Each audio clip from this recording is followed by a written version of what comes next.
many times has this happened to you out in the water? You're making some casts and you get a little backlash in your reel, and it takes you 30 seconds or a minute or so to pull your backlash out, and you get that all taken care of, and you go and you wind your slack up, and the minute your line straightens out, it gets tight and there's one swimming away with your bait.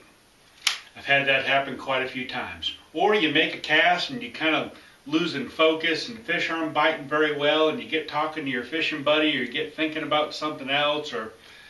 kind of daydreaming, and all of a sudden before you know it you've got a fish on, and he's swimming away with your bait. Or you get caught and hung up in a piece of cover or structure, maybe throwing a crankbait or a spinner bait or whatever, or could even be a plastic bait, and you're shaking your bait and trying to get whatever it is you've got tied on unhung, and a fish comes up and grabs it and pulls it loose off that cover.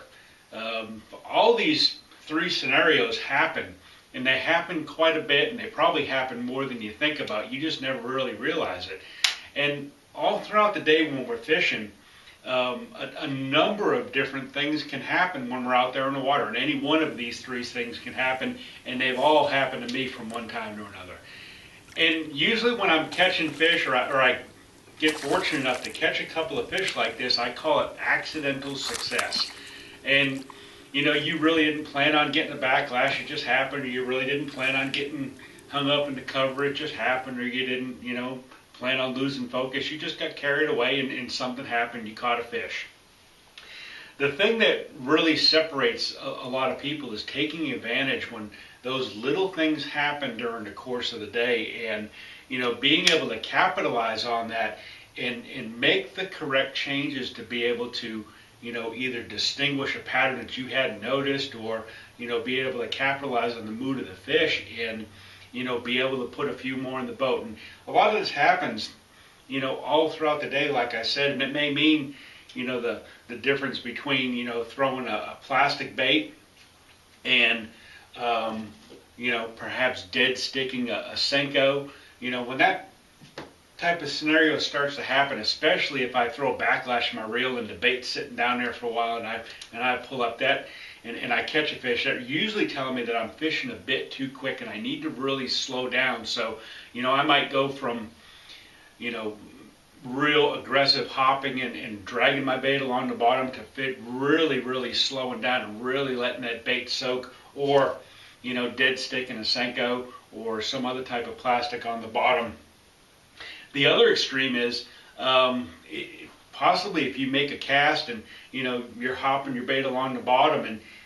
you're not getting any bites, and all of a sudden you get halfway back to the boat and you start burning your bait back in, and it's scooting along the water column, and one chases it right to the boat and tries to eat it, almost does eat it, or actually does eat the bait. Then I'm going to need to speed up my retrieve a little bit, and I may even go from fishing plastic type baits from that respect to going and fishing something that is a bit more cast and retrieve, spinner bait, crankbait, that sort of thing. So there's a whole host of different things that can happen all throughout the day when we're fishing, and